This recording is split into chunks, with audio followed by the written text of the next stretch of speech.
szepnęło, to jest on. I nie wiem skąd, przecież jesteś obcy, są w mieście inni chłopcy. Ciebie pamiętam z wszystkich stron. Kupiłeś ergo i w mym sklepiku zwykle tak pełnym krzyku wszystko zamilkło, nawet ja.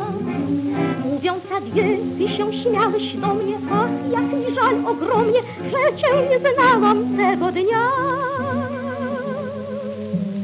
O mój wymarzony, o mój wytęskniony, nie wiesz o tym przecież ty, że w małym miasteczku za tobą ktoś wypłakał z oczu łzy, że biedna Rebeka w zamyśleniu czeka, aż przyjedziesz po nią sam i zabierzesz ją jako żonę swą hen do pałacu bram.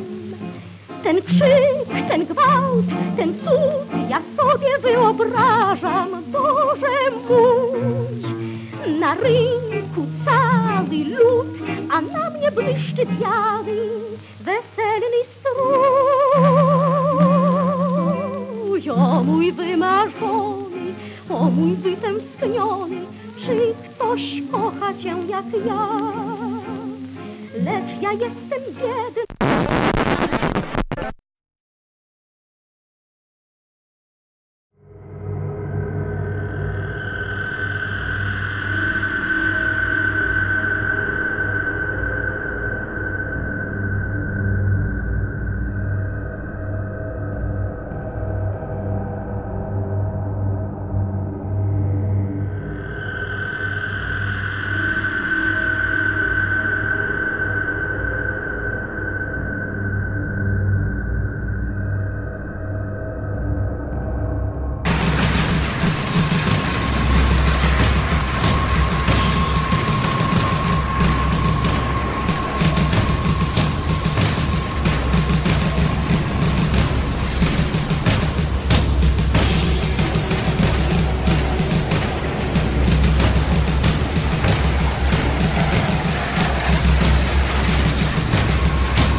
Polish people are very resilient, ladies and gentlemen. Very resilient community. They've gone through so much. I'm sure you agree with me, Lord Lieutenant. And what you just heard, it's heartbreaking. People lost their parents, brother, sibling, mom, and later on their life, some found their family, some hasn't. That's very moving. But what really, maybe little bit, we feel happy, and maybe those family who suffered, what they found, maybe a little bit of happiness that the rest of us, we remember them. We talk about them. And that's very important. We talk about them. We talk at school.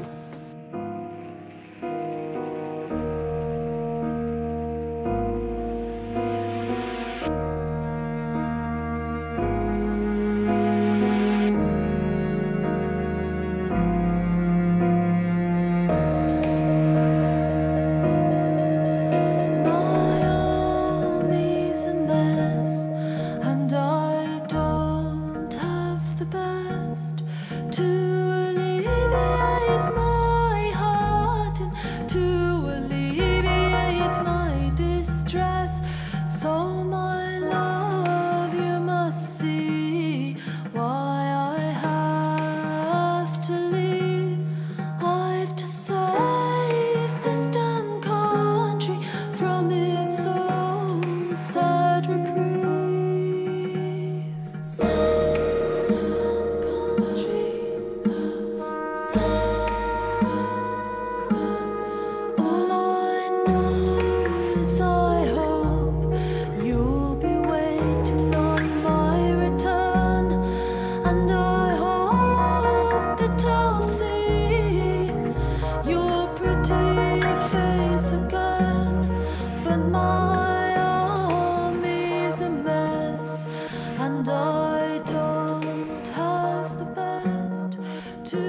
Zita, a lady who's done more for Poles in Bristol and the West Country than possibly anyone else I can think of, is sadly unable to be here. But she too has sent a message, and our past chairman, Anne Foote, will read it for you. Thank you. Could you hold the mic for me? Okay. I should be a microphone stand. Well, first of all, I must say that you and the committee have organised this beautifully, and the work you have put in. Can you hear me? Yes. Right. Now, I have much pleasure in reading Zita's letter to you.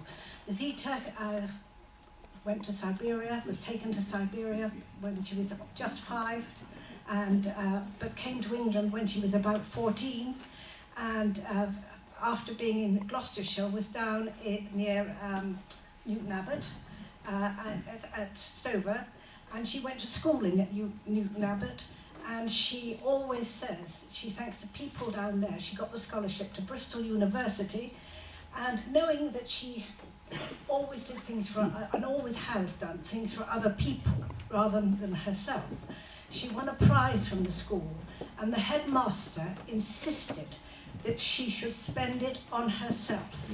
And she bought an overcoat, and she said that enabled her to come to Bristol University.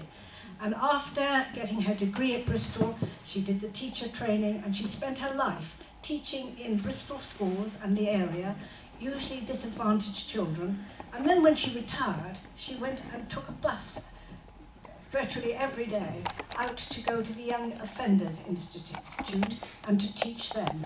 And so you can see what a devoted lady she has been, and how much we regard her. And in fact, the city of Bristol regarded her, because she did, a few years back, receive a Lord Mayor's Medal. It was a great surprise to her. She's the sort of person that never expects to be thanked, but she will always do for the Anglo Polish Society, for English and Polish people, as much as she possibly can.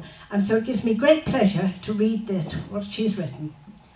Ladies and gentlemen, I apologise for not attending this meeting, as I'm visiting my husband Stan, who is in the retirement home in Ilford Park after his long illness. On his and my behalf, I wish to thank all the contributors who made it possible for this book to be produced.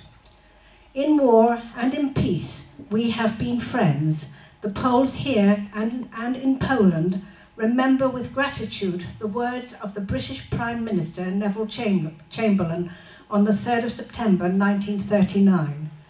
This morning, the British ambassador in Berlin handed the German government a final note, stating that unless we heard from them by 11 o'clock, that they were prepared at once to withdraw their troops from Poland, a state of war would exist between us. Although we did not receive any military support during the phony war, as Britain was not prepared for war, however, Britain was the only country that stood against the German aggression. It was the only country that Polish pilots, sailors and soldiers could come to fight against a common enemy. After the war, those who could not return to communist Poland settled here and received friendship and hospitality in this country.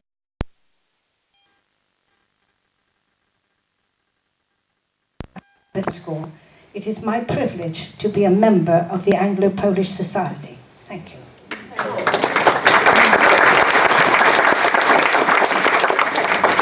Chris was organising so well. He gave me a phone call and said, I'll give you Zita's letter when you arrive. But he didn't tell me when I was going to have to read it. So you saw me there, you know, floating, waiting for the call and wondering if I'd be, because I had this responsibility. Thank you all very much. Thank you very much.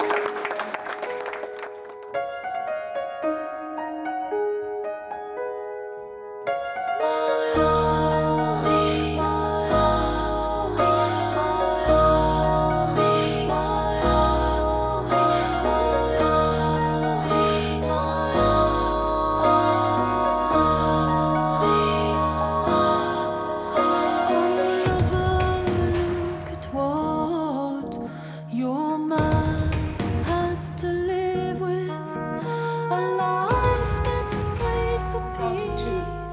And now you have a book, and I've been very lucky because I've had a quick look at it.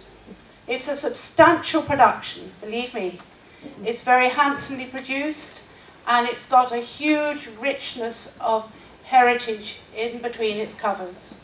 And I warmly recommend you all to read every word of it and to pass it to as many of your friends as you can, be they Polish or English, or anybody anywhere in the world should read some of these stories. I want to congratulate you all because it is actually very hard work to sustain voluntarily the sort of enthusiasm that you all have put into this project and to achieve such an outstanding result. For the Heritage Lottery Fund, it's an incredibly good value, a relatively small sum amongst the monies that we have. We actually have 10 million for the Southwest region this year. Your money is a very small part, but the outcome is really substantial.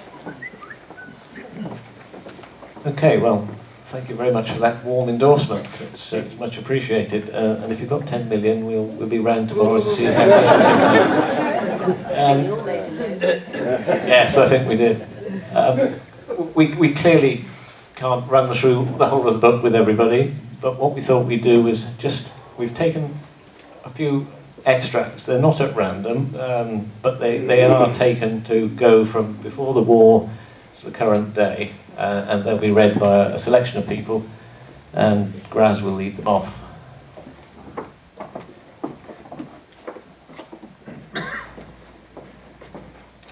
Pre-war.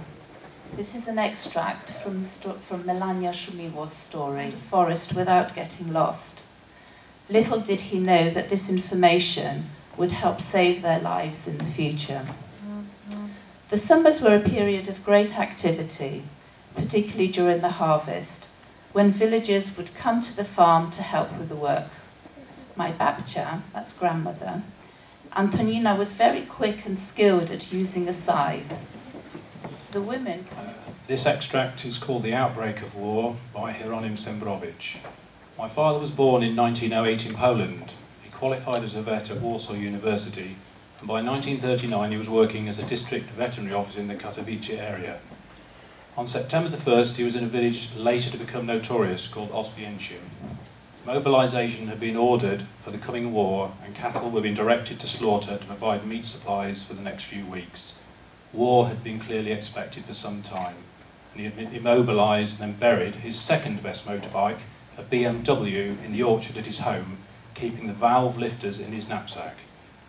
The front line was suddenly overrun by the German blitzkrieg, and he recalled that there were German tanks in the fields, 40 miles behind the front line.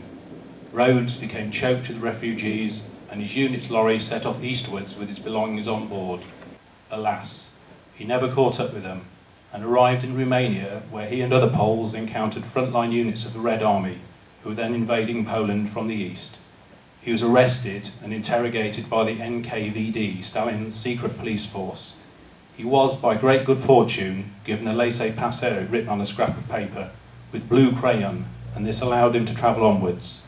Others were less fortunate, and his roommate was among the thousands of victims arrested, later to be shot by the NKVD in the Katyn forest.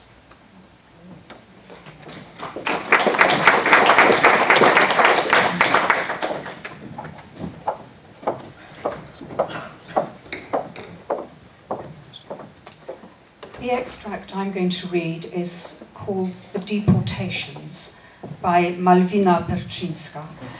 I'm very touched to have been asked to read this extract. I don't think I said to you, Grażynka, that to a very large extent this is also my mother's story. My mother also was deported from eastern Poland, and like the author here, spent some years in Siberia.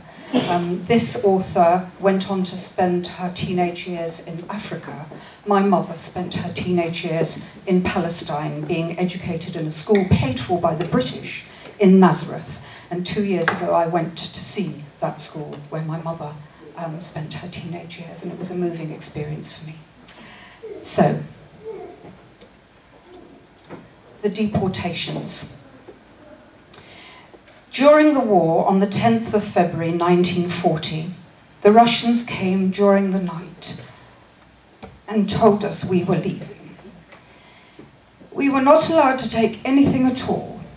They took all our papers, documents, photos, and even money. They took us to the railway station, where we were loaded into the cattle trucks, already packed with lots of people. We were cold, as the temperature was -20. There was a hole in the middle of the wagon to be used as a toilet. We were deported to Siberia. We lived in a little building with no heating and had only straw for a mattress. I was made to attend Russian school. My older brother and sister were put to work in the forest cutting trees. The work was very hard, and they were told, if you don't work, you don't eat. Many people died there. My mother was good at telling fortunes, and she was paid in bread. Then I got ill and went to hospital. The lady doctor was very kind, and when I got better, she asked me if I wanted to go and live with her and her family. I looked after her 2 children, so she could spend time breeding silkworms. After the amnesty in 1941, we were on the move again. We were taken to Uzbekistan. During the journey, the train stopped, and we were cold and hungry. We heard that there were people dishing soup some distance away, so my father with other men went there. In the meantime, the train started on its journey again, and we never saw our father again. My brother seemed to have disappeared too. As we had no one in the Polish army, we were destined to stay in Uzbekistan. By chance, my mother met a Polish soldier who informed her that there was an orphanage a few kilometers away, and she could take us there, and she did just that. Soon afterwards, our orphanage left Russia. We reached Pahlavi in Persia, now Iran. We lived on the beach in tents. The whole orphanage was deloused, all our clothes burnt and our heads shaved. That was the only way we could get rid of the lice. We had some second-hand clothes sent from America. The next destination was Tehran, where we were informed we were going to East Africa. In 1942, we reached Mombasa and ended up in Tengaru. It was a very big place, almost in the jungle, close to Mount Meru. The food in the orphanage was not very good. The soup was cooked in huge pots outside. There were small insects floating in it, but we were told these were herbs, which we believed. At least we were not starving. We had teachers, but not classrooms, and we had lessons under the trees outside. Eventually, the schools were built, and we started full-time education. And that's where I finished secondary school with good grades. I belonged to the Girl Guides and several religious organisations. I also discovered boys. Together with my friends, we spent a lot of time exploring the jungle, and we swam in the Lake Duluti. We lived in round mud huts with no proper windows, just wooden shutters. Many times you would find a snake curled up under your bed. We also had to have mosquito nets over our beds. Very often we suffered from malaria. Through the Red Cross, we found our mother. She lived in Rhodesia. She came over in 1944 and took us out of the orphanage. We also found our brother. He lived in Holland. And my husband and I visited him later on, and we were surprised that he spoke fluent Dutch.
sobie taki dziwny strój.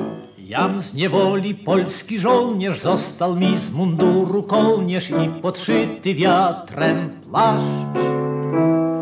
To z niewoli polski żołnierz, został mu z munduru kołnierz i podszyty wiatrem płaszcz.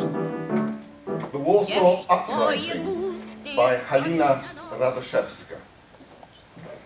The Warsaw Uprising started on the 1st of August and lasted until the 3rd of October 1944.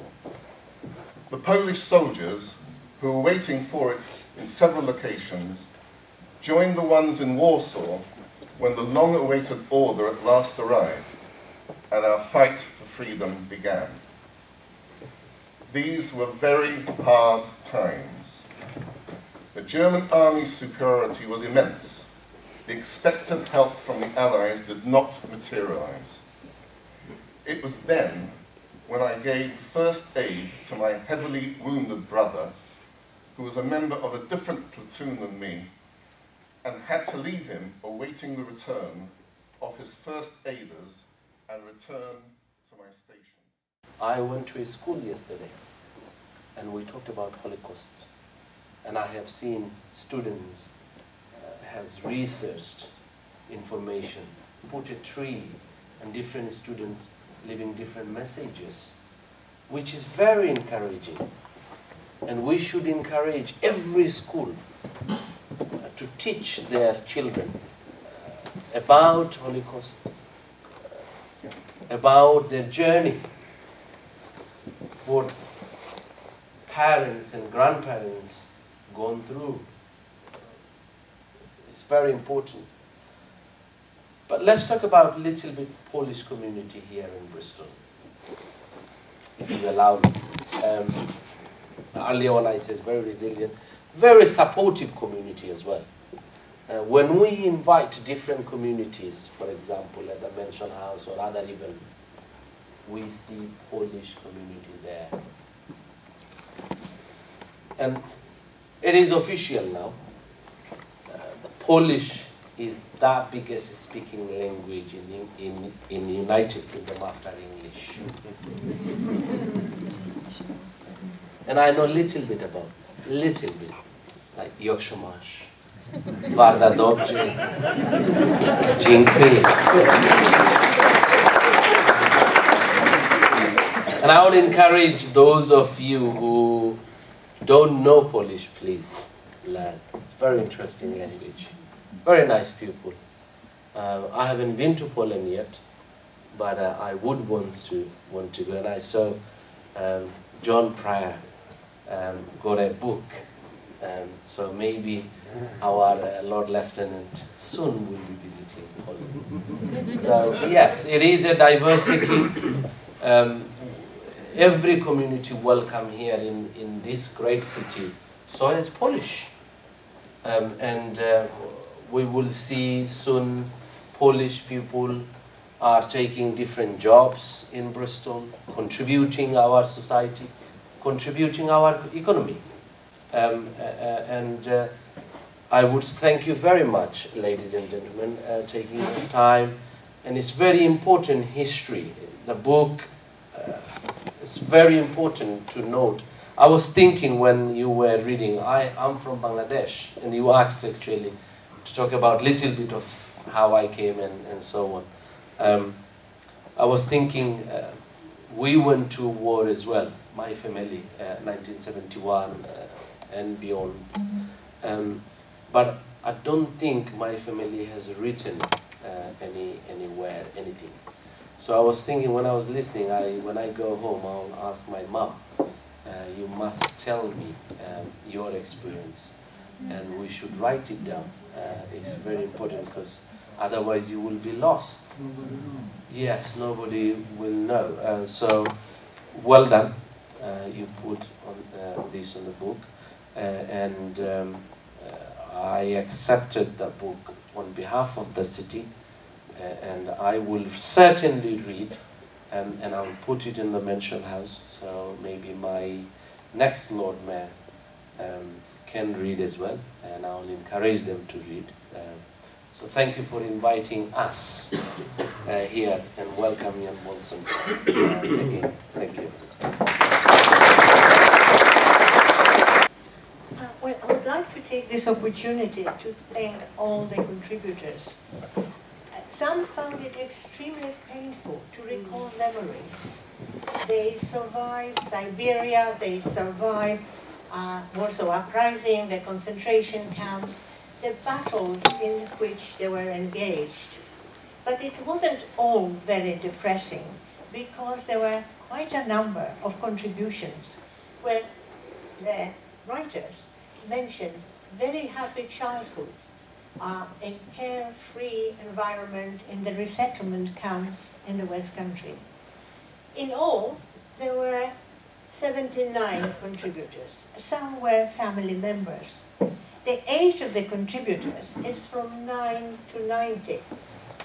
And they wrote about their experiences, and I don't want to repeat what Chris has already said, that it's an extraordinary record of people of different generations who settled here.